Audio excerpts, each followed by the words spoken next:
Hello and welcome to The Telescope. Every week we bring you a fresh insight from the biggest car market in the world. If you've watched the first video of The Telescope, then you will know that I love small, cheap electric vehicles. I think this category of cars benefits the most from electrification. Small displacement petrol engine is unresponsive, unrefined, and the gearbox attached to them is normally even worse.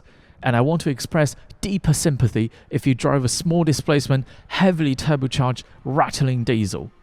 Now, with an electric motor, everything is dead quiet, silky smooth, and ultra responsive. If you're the type of person who will drive a Super Mini across a continent, look away now. And if you enjoy hot hatches, we are talking about Super Minis. But if you, like most people, only use these cars in urban conditions, then you will be spoiled in 2023. Because the two giants of the Chinese budget car sector, Wuling and BYD, are set to release some seriously impressive EVs that are similar in size and performance to the popular Volkswagen e-Up and the Renault Zoe, but at a fraction of the cost.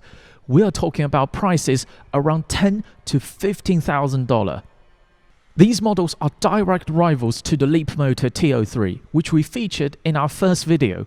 If you haven't seen that yet, I highly recommend you check it out first to get an idea of just how capable and affordable these cars can be.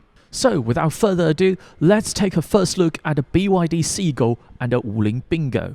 Get ready to be amazed. The data and the pictures we're looking at are from the MIIT, Ministry of Industry and Information Technology of the People's Republic of China, basically the homologation governing body in China.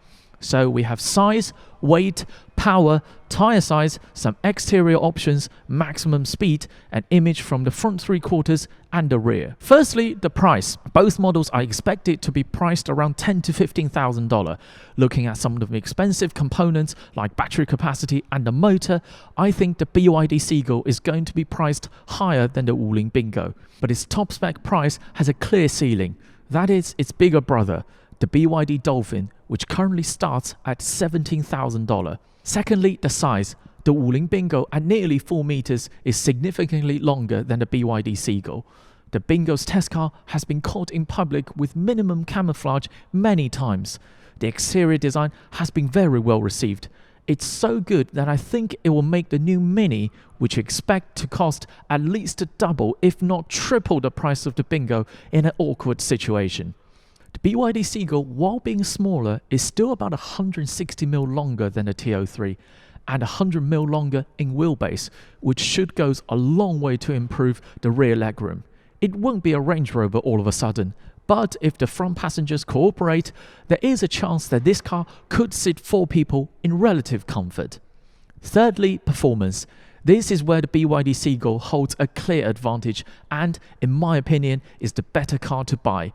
At 75 horsepower, it is not going to be fast, but the most important statistic for me is the 130 kph top speed. This covers China and most countries' highway speed limit, which means as small and as cheap as it is, the Seagull can be used as a full-function car, just like every other cars on the road. You don't need to drive in an apologetic way in the outer lanes and becomes a moving roadblock, which is how the T03, that car speed limit is 110. And I did drove that car on the highway, sometimes could feel like that. On range, the higher spec Seagull could hit 400 kilometers under the CLTC cycle. The Bingo's range tops out at just 333 kilometers. DC fast charging isn't even standard on the Bingo, so it is clearly aiming at urban conditions. The Seagull can, at a pinch, in an area with sufficient infrastructure, preferably in an offset time slot, travel long distance. If you translate the Seagull's range into WLTP, that's roughly 330 kilometers and about 185 miles EPA.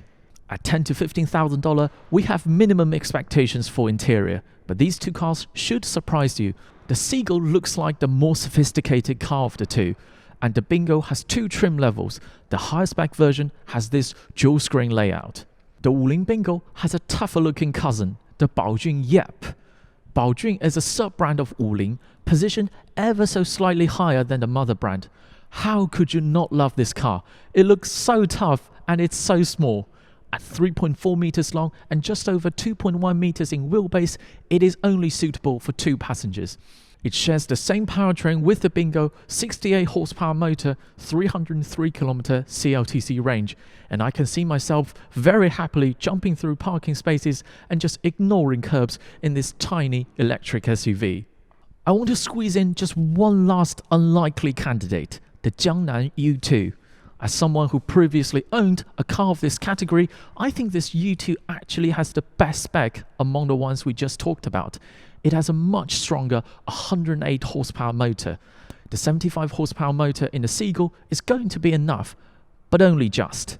0 to 100 kph acceleration for the Seagull is likely to be around 12 seconds, where this U2 could be within 10 seconds. That difference is quite significant. In the option list, you can even select ADAS, which is some kind of lane keep function. It's highly unusual for this class. On range, there are 3 specs: 150, 305 and 406 kilometers.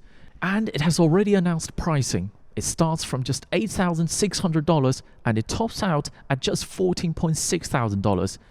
Now, you might think all this looks pretty promising. Why did I say this is an unlikely candidate? Well, that is because of its parent company. Jiangnan is the new EV division of the Zhongtai Motor Corporation. It has a very shaky history of producing Porsche Macan copycats and being very unapologetic about it. The Zhongtai Corporation declared bankruptcy in September 2020, which shows copycat strategy doesn't work anymore, even in China. It came out of bankruptcy with $300 million fresh investment in January 2022, and this U2 is the first new product. I think you can see where my reservations came from. But watch out for this car, because this U2 is the earliest one to deliver cars into customer hands. We shall see.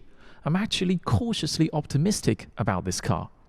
Overall, I'm very pleased with more electric super minis. It can draw more people into electric vehicles, and at $10,000 to $15,000, you can kind of accept whatever shortcomings it may have. They are joyful, happy little cars that is kind of disposable. And they really are the greenest electric vehicles. They require much less energy to produce and to run as well. At this price range, this is China's major advantage. You can compare them to whatever electric vehicles that are available in your country in the $10,000 to $15,000 price range, and I'm confident they will not be even remotely close to what these can offer. That is an early look into some of the very promising electric super minis. We'll bring you the full reviews of these cute little cars as quickly as we can. That is all from this episode of The Telescope. If you enjoyed this video, keep watching, keep subscribing. More videos coming along very soon.